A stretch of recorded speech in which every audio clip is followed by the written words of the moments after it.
Kannur Anjarakandy dental college വിദ്യാർത്ഥി നിതിൻ രാജിന്റെ മരണവുമായി ബന്ധപ്പെട്ട കേസിൽ ഒന്നാം പ്രതിയായ ഡോക്ടർ എം.കെ. റാമിനെ വിട്ടയച്ചതിനും പിന്നാലെ വീണ്ടും കസ്റ്റഡിയിലെടുത്തതിനും സാക്ഷ്യം വഹിച്ച് തലശ്ശേരി പ്രിൻസിപ്പൽ സെഷൻസ് കോടതി വളപ്പിൽ നാടകീയ രംഗങ്ങൾ അരങ്ങേറി.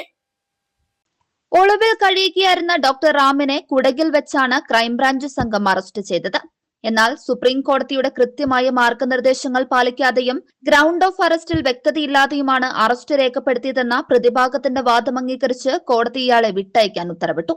കോടതി ഉത്തരവിന് പിന്നാലെ ആശ്വാസത്തോടെ കുടുംബത്തോടൊപ്പം കാറിൽ മടങ്ങാനൊരുങ്ങിയ ഡോക്ടർ റാമിനെ ക്രൈംബ്രാഞ്ച് ഡിവൈഎസ്പിയുടെ നേതൃത്വത്തിലുള്ള സംഘം കോടതി വളപ്പിൽ വെച്ച് ബലം പ്രയോഗിച്ച് ജീപ്പിൽ കയറ്റി കൊണ്ടുപോവുകയായിരുന്നു. പോലീസിന്റെ ഈ അപ്രതീക്ഷിത നീക്കത്തിൽ ഞെട്ടിയ റാമിന്റെ ഭാര്യ ഡോക്ടർ ദിൽനയും സഹോദരിയും കോടതി വളപ്പിലുള്ളവരോട് സഹായിക്കണമെന്ന് അഭ്യർത്ഥിച്ച് കരഞ്ഞപേക്ഷിച്ചു. പോലീസിന്റേത് ക്രൂരമായ നിയമവിരുദ്ധ നടപടിയാണെന്ന് പ്രതിഭാഗം അഭിഭാഷകരും ആരോപിച്ചു.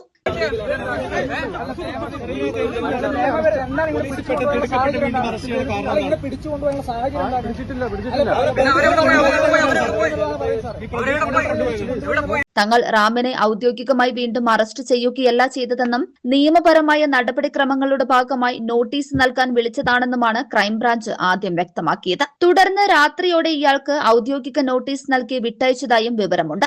മകൻ നിതിൻ രാജിന്റേത് ആത്മഹത്യയല്ലെന്നും കൊലപാതകമാണെന്നും ആരോപിച്ച് പിതാവ് രംഗത്ത് വന്നതിനെ തുടർന്നാണ് കേസ് ക്രൈംബ്രാഞ്ചിന് വിട്ടതും തുടർ നടപടികൾ ഉണ്ടായതും.